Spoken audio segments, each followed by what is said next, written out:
Madam Speaker, the government is going to work hard, explore every option, give every incentive, so that those who stay by the roadside and dig out their hand middle, as we say, we give them an opportunity to put a tool in their hand. Welcome to YardVibz TV. Please like, comment, share, subscribe. Baby, you give me ice and fire. You're giving me wind and rain. You're some kind of butterfly. Baby, you give me midnight. You whip up my appetite. Don't leave me here high and dry. Oh, well, I don't wanna jinx it, baby, and twist myself at the spine. Don't wanna overthink it, baby. It's just twist your body and mine. Baby, you give me ice and fire. Madam Speaker, I want to now turn to the people in Aspire. Jamaica's greatest asset is our people. That is why this government continues to invest in education, training, and job opportunities, ensuring that every Jamaican, regardless of background, has the chance to learn, earn, and thrive.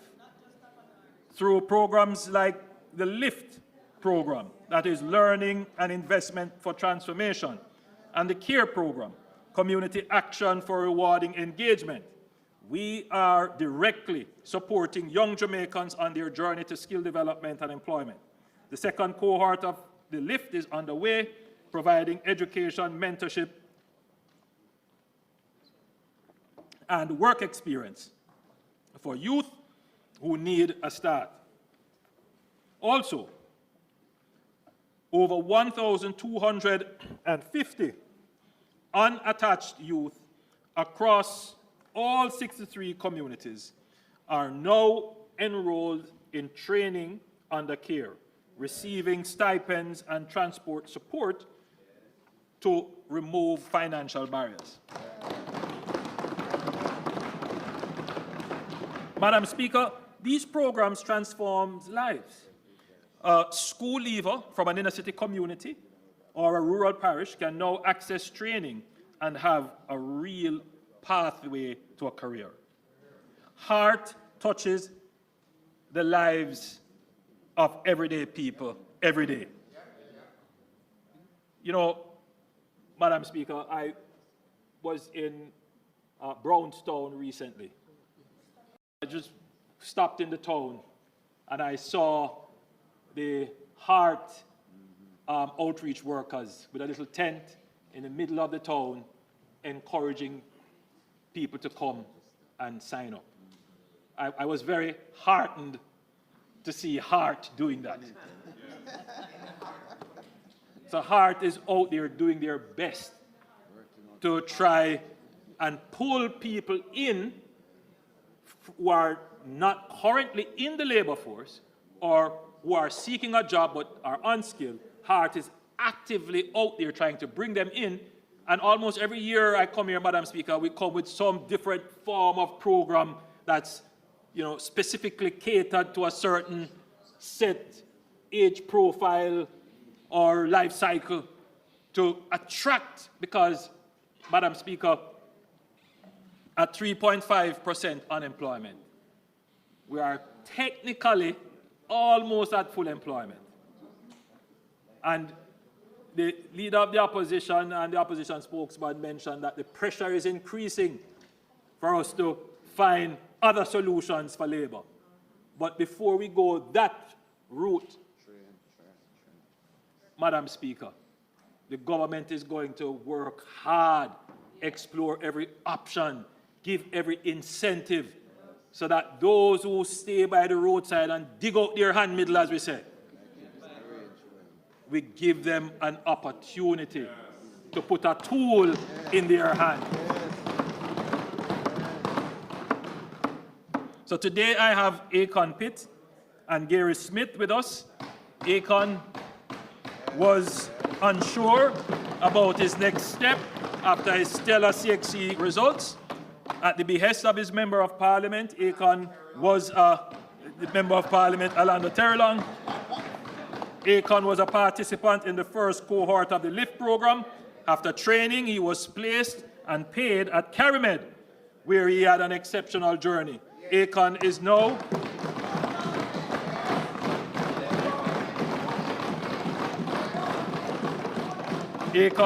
at the Jamaica Cooperative Insurance Agency.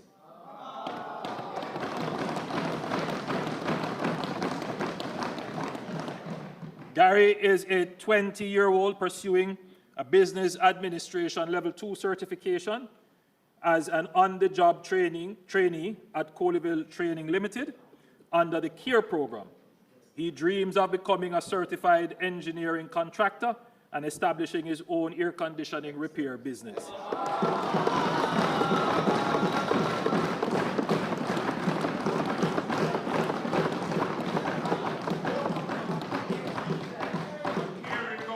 Gary is now closer to realizing his dream.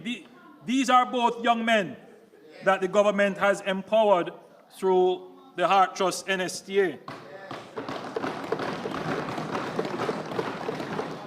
Akon and Gary are from the community of Gregory Park in Minister Terrelong's constituency in the soon-to-be parish of Portmore.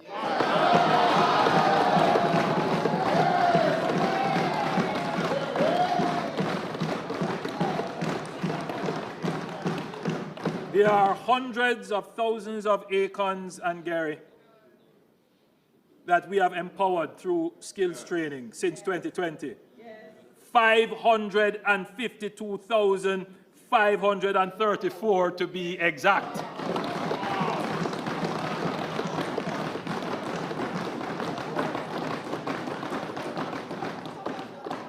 And this is primarily, look, since the elimination of fees, over 150,000 persons have signed up for the various vocational programs at Heart.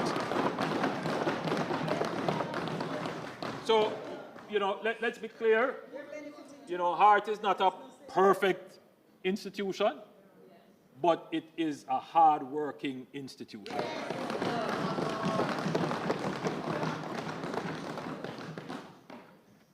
Madam Speaker, we have already had significant success in public-private partnerships and the apprenticeship model with the Amber Heart Academy.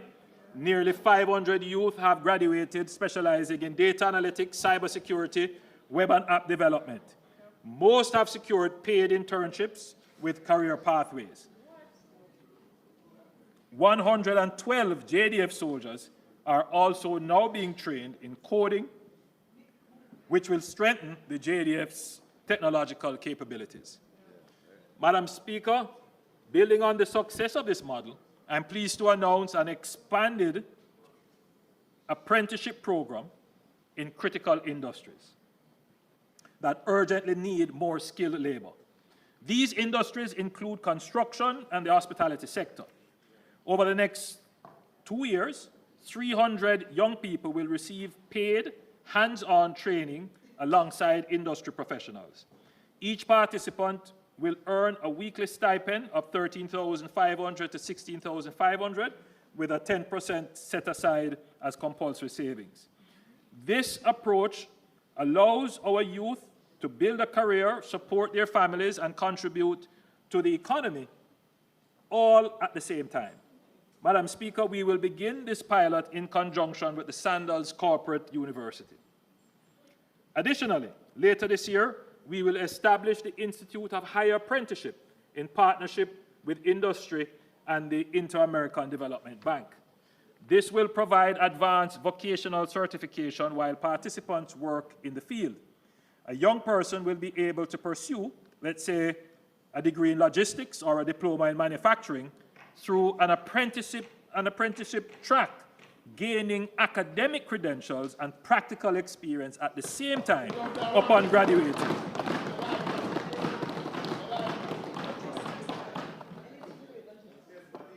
upon graduating, they will be ready to take on higher paying jobs and be certified. Madam Speaker, the jobs of tomorrow demand skills in science, technology, engineering, and mathematics, STEM. To prepare our students, HART is investing $400 million to establish state-of-the-art, HART, I'm going to say STEM labs, but I'm going to change it, Madam Speaker, because in our culture, the creative industry is a strategic industry for us, and it is part of our strategy for diversification. So we are the only government to take up $1 billion and place it at the disposal of the film industry. Let's be clear. Let's be clear. That is the largest budgetary allocation to the creative sector ever.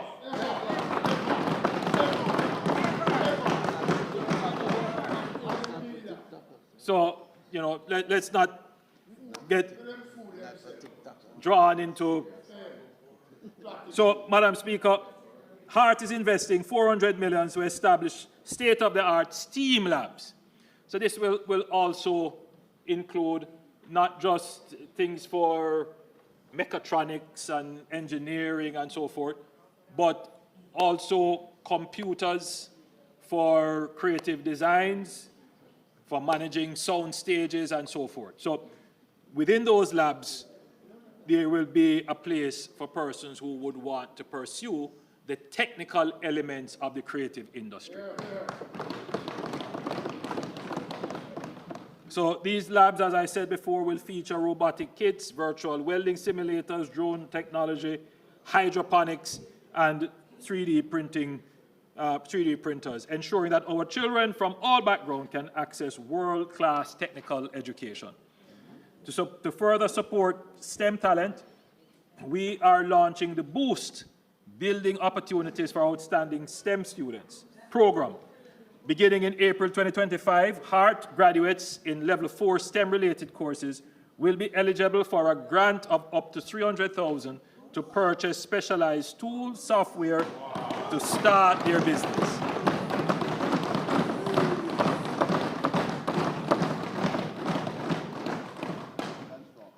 Madam Speaker, I know that there are many in Jamaica who are skeptical of technology. They see technology as a threat. Madam Speaker, we can't view technology in that way. Technology is immanent, it is ubiquitous, and it is universal. Can't escape it. AI, that is artificial intelligence, is reshaping industries worldwide. When the first industrial revolution started, Jamaica was still a colony. That's a reality. So Jamaica didn't benefit from the first industrial revolution. And in fact, in a strange way, when you read Capitalism and Slavery, you would see that it is technically the advance of technology that made slavery unprofitable, and which technically, depending on which historian you read, led to the end of slavery as an economic way of production. So technology is not bad. Right? Technology is a liberating tool if you approach it the right way. So, Madam Speaker, when the information industrial revolution came about, the information age, which is not more than 50 years old. Jamaica was still trying to industrialize. So we missed another wave of technology as a colonial developing country. We are now in the 5th industrial revolution, and Jamaica cannot afford to be left behind.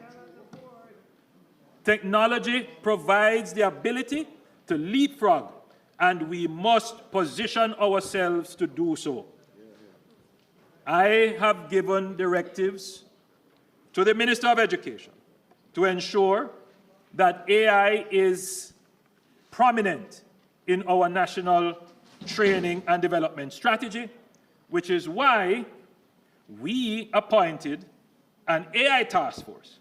This government is committed to ensuring that Jamaica is an active player and not a spectator in the global AI revolution.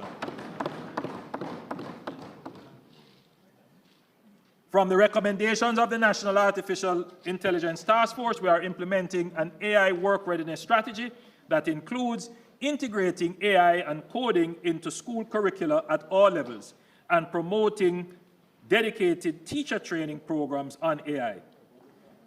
And we are launching a prompt engineering course through the Heart Trust NSTA to train students and public sector professionals in using AI tools effectively.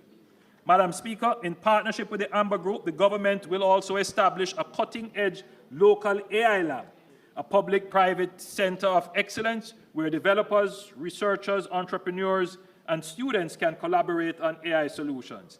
The AI lab will serve as the catalyst for a new era of technological advancement in Jamaica.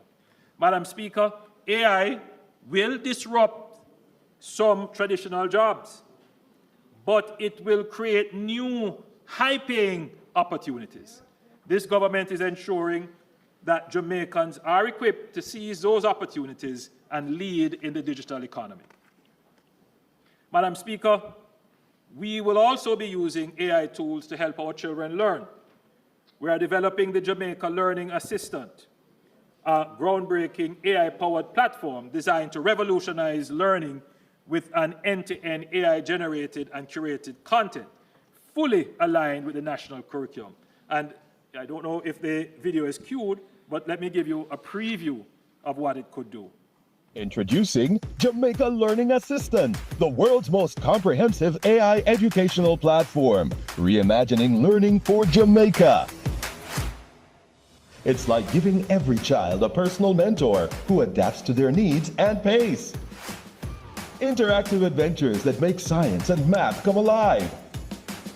Human-like AI tutors, detailed explanations, humor, poems, interactive tests, mind maps for visual understanding, videos and real-life applications of knowledge, so each lesson isn't just learned, but lived. Who are scientists? Scientists are people who study the natural world using observation, experimentation, and reasoning. Teacher, tell me a joke about scientists. Why did the scientists bring a ladder to the lab? Because they wanted to reach new heights in their research. Come with us as we transform education for all our children.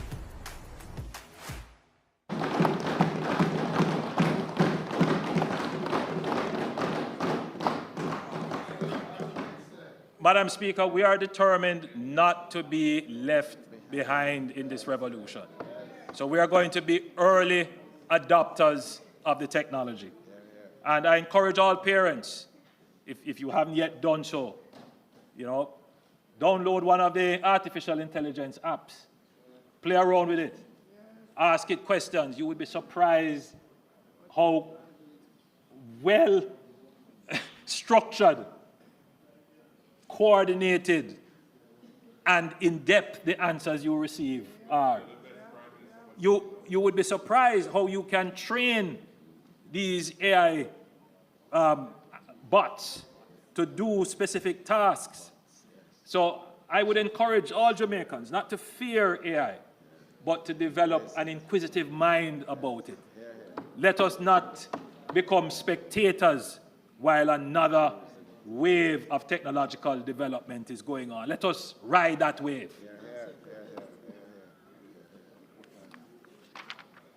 Madam Speaker, starting September 2025, we will implement a dedicated school bus system for rural Jamaica to ensure equitable access, improved attendance, and enhanced safety while easing financial burdens on families. This is part of the dividends for good government. This will be rolled out in phases.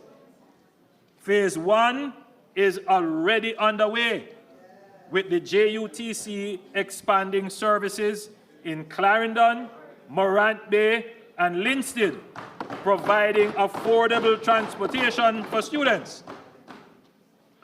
We will add 12 additional 45-seater buses to the already existing fleet of 10 buses, giving the Montego Bay area a total of 22 buses. Phase 2 will see 100 fully refurbished buses deployed across parishes, with 60 buses in September 2025 for the start of the new school year, and another 40 buses by January 2026. Madam Speaker, these are school buses used in the American system. They will be refurbished. The doors will be placed on the correct side, the entrance doors. They will be governed.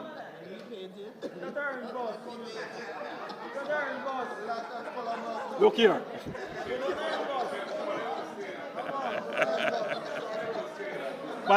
Madam Speaker, the buses will be refurbished. Just to repeat, the doors will be on the appropriate side for safety. And I think most importantly, the speed on these buses will be governed. So they won't be able to drive above a certain set speed to ensure safety of the children. On some of the buses, where there is connectivity, we will place cameras, and the collection of fares will be digital.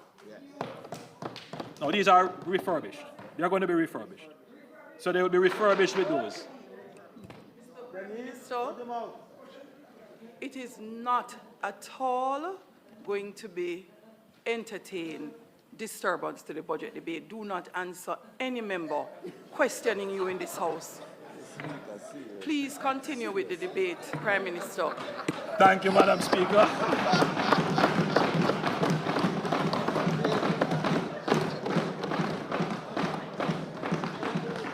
So this marks a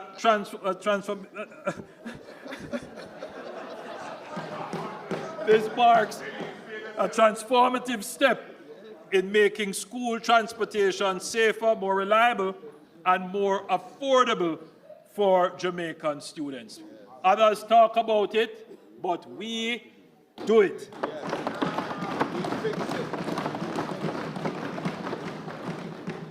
Madam Speaker, in the public discourse around human capital, there is a tendency to overlook the vital role of public health. A healthy society is a productive society, and so the reverse is also true. I'm not here going to deliver the extensive presentation, which I know that the Minister of Health will deliver in the sectoral debate, but I could not let some accusations from the opposition leader go unanswered. It is clear that the opposition leader forgot what his government left behind in 2016 in healthcare, a system described by his spokesperson, his current spokesperson on health, as so broken down that surgeons had to don garbage bags to conduct surgeries. Today, we accept we are not perfect, but we have come a far way since that time. he has no moral authority to lecture us on the progress we have made since they left the healthcare system in shambles. Imagine how we would have fared if they were the government when the COVID pandemic hit us. Here are some of the truths about our health system today. There are more posts for doctors. There are more posts for nurses, more hospital beds, and there are more hospital beds to come. There are more operating theaters, and more theaters will be built. A healthcare budget that has expanded from $60 billion to $140 billion in 9 years, the largest increase, and this is with the largest infrastructure expansion in healthcare since independence. Madam Speaker, we agree that prevention is better than cure. They make light of our pre-screening program, Know Your Numbers. Well, after a year and a half of over 220,000 tests,